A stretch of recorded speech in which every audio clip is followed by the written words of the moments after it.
Okay, in the previous lesson, then I kind of gave the background information of the types of notes that were out there, and I talked about music being taught in terms of actual names of notes. First, we started off with, if we start with C and then we work our way forward, there would be a whole step between C and D, like here.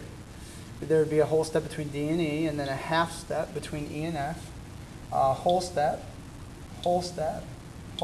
between F and G, G and A to B, and then a half step between B and C. We also notice that even though there's only a total of 1, 2, 3, 4, 5, 6, all the way up to 12 unique notes, and then the 13th then is a repetition of the first. So that repeats itself, which is why this note C lines up with this note C here. And we also talked about how this magic number 8 right here basically means that it's the exact same note as that. And in fact, if you go 13 little half steps in either direction, and these little things right here, 1, 2, 3, each one is a half step. If you go 13 half steps in either direction, you're going to come back to the exact same note. We also talked about then this pattern that I'm drawing arrow to right now is the basic fundamental block of music. And we established that we also know it as do, re, mi, fa, so, la, ti, and do. If we were doing the same pattern and learning about the Sound of Music, the actual movie with Julie Andrews in it. But the bottom line is that this 7-tone scale, and that's actually what it's called, is a series of notes, is called the major scale. They call it major because it mathematically fits quite well. And there's some sonar things, some things that have to do with sound that I can show about why this is the major scale and why it makes really nice waves in the air when the different notes vibrate together at different frequencies. And I can show that, and I will in a later lesson. But this pattern right here that I drew the arrow to, that's the major scale. Now, based upon that 7 set of these tones, what has happened is everything that has to do with the math of music then is based upon that pattern first. So I'm going to translate that pattern back down to here. 7, 8, 9. And I'm actually going to count it upward. 8, 9, 10, 11, 12. But really we know this would be the 1 again, the 2, the 3, the 4, the 5, and that goes in either direction. I translated that up there because what we're going to do is we're going to kind of talk about then the names of chords. See, one tone being played in the scale here is just a tone, but when tones are being played together, we have what is called a harmony. The most fundamental of harmonies that we have out there is known as a 1-5 harmony. Okay? And for the sake of illustration, if we play a C and a G together, those two tones being played together is a 1-5 harmony. But the first chord, a chord by definition, is a harmony of 3 or more tones being played at the same time. And so for us, it's going to be C, D, E, F, G, A, B, C, if we really want to fill those things in. But the bottom line is that we can figure out the relationships between things and see the mathematical pattern if we want to figure out how to do a chord. And so in order to do a chord, you take one note, like the 1, and then you skip the next one. You go right to the third one, you skip the fourth, and go right to the 5. This relationship here, where we have 1 and then a whole step, so basically 1, 2, 3, 4 fret difference, say on a guitar, is a 1-4.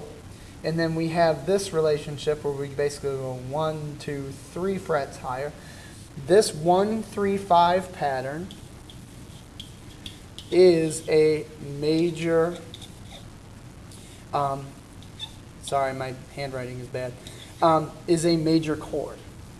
Now, then, if we wanted to see what a minor chord is, then that mathematically is, instead of being a 1, it does have the 1-5 involved in it, but the difference between a major chord, which has a major third, which means there's like 1, 2, 3, 4 frets between it, or 4 half steps, what we do is we take what is called a flat third.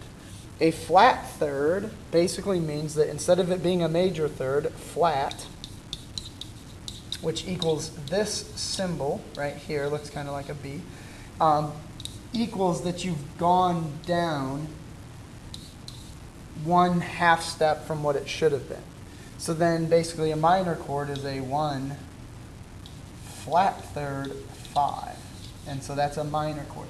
And that's denoted by this symbol right here, or a lowercase m, as opposed to a major, which is a 1, 3, 5, which isn't really denoted by anything except for being capitalized or by having a capital M. So that's capital M is major, lowercase m or a minus sign is a minor. But that's basically like the two basic chord structures. There's one other chord structure that falls into this one, and it's called a diminished chord. But those are ugly chords. But basically, if you wanted to know what a diminished chord was, it would be a 1, a flat 3, and then a flat 5th. And those are not used very often on purpose, but they do serve as transitions between ideas. But that's kind of an awful lot here in one lesson. We're going to talk about, well, why do you need to know that a major chord is a 1, 3, 5, a minor chord is a 1 flat 3, 5, and a diminished is a 1 flat 3, flat 5. Goes back to knowing this scale. This scale sets the tone and basically the pattern that every other piece of music and even musical notation follows. And I kind of want to illustrate something too with this diagram here. I'm going to move on to the next part of the flip chart. What you'll notice is I'm going to have to draw up the lines here. But this kind of occurred to me when I was first learning how to play guitar, and I was actually learning how to read music, and I've since screwed the pooch on that one. But nonetheless, I did notice this, is if I've got a C, D, E, F, G, A, B, C, I was thinking to myself, okay, so those are all the notes. They're named. It fits the major scale, so I could say that this is the C major scale, right? That's what it is right here. I was sitting there reading music one day, and here's my little, you guys have probably seen this. And then what will happen is they draw this little squiggly G, and what will happen is there's nothing put over here. There's no sharps or flats denoted. Well, basically, if you want to know what this is all about, the layman's people, there's a reason this is kind of shaped like a gigantic G. It means that the G note falls right there where it crosses, and that means that it's called treble clef. But in addition to that, it's not just treble clef. Like there's bass clef. You ever wonder why the bass clef is what it is, right? Well, it kind of looks like this, but what that's saying is that's an F note. Treble clef is basically pointing out that that is a G note. Now, this little symbol that we see here is like a cursive F. But when it all comes down to it, there's no sharps or flats when we're talking about C major. And the reason that's the case is because mathematically speaking, if I put a note here, it's somewhere on here. And in fact, if we're like, well, that's G, F, E. That's an E note if I put a note right there, E. This will be an F note. This one is a G note. A, B, C, D, E, F, and so on. But no sharps or flats fall into this. But it mathematically always matches up specifically with that set of notes. So if I play the C major scale, I can hit any note on this thing and it will appear. That I'm playing my guitar, I'm hitting the open first string open, it's an E note. If I hit an F note, it's going to fall right here, but it always falls right here. There's no sharps or flats, and that's what that means. So C major has no sharps or flats. Kind of interesting, kind of hits the nail on the head, but that pattern is really important. But if I were just to throw a little loop into this, and you know, because I love getting people to think about stuff, I'm going to put my pattern back up there. All right. But instead of starting on C, I decided to be a jerk and go with G. Well, if I start on G, there's a full step between G and A.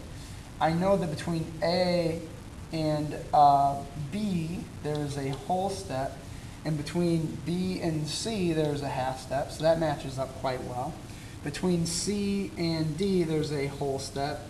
Between D and E, there's a whole step. But now here's the problem. Between E and F, there is only a half step. But in order for it to fit the pattern, we have to sharp the F, and now we're back to the G over here. But what you see is if we want to play then in G major, go back to our little staff, we go like this, we draw our little G, and then what you'll notice is there's a little sharp right there. And the reason that is, and now we know that that equals G major, we know this is the G major designation, the key that the musical piece is in. We know that it's going to have all of the, there's going to be no sharps and flats except for the F right there. So basically, it doesn't matter what you start with, you will generally have the exact same pattern every time of a 1, 2, 3, and then a half step between 3 and 4, whole step between 4 and 5, 5 to 6, whole step 6 to 7, whole step, but between 7 and 8 there will be a half step. If I put A, well, we could do the following pattern: A to B, B to C, but C doesn't fit, so we have to go C sharp, etc. So you would work your way that way, and that's how you know how many sharps or flats would be in a given scale, depending on what you start with. And that's really what it comes down to, is it doesn't matter even what note you're starting with. Mathematically, the pattern is the same every time. It's just where you begin and end, like what note you start on and end on is what shifts. So we're going to kind of come back to this because it's a big, major concept in music, and then later on in improvisation.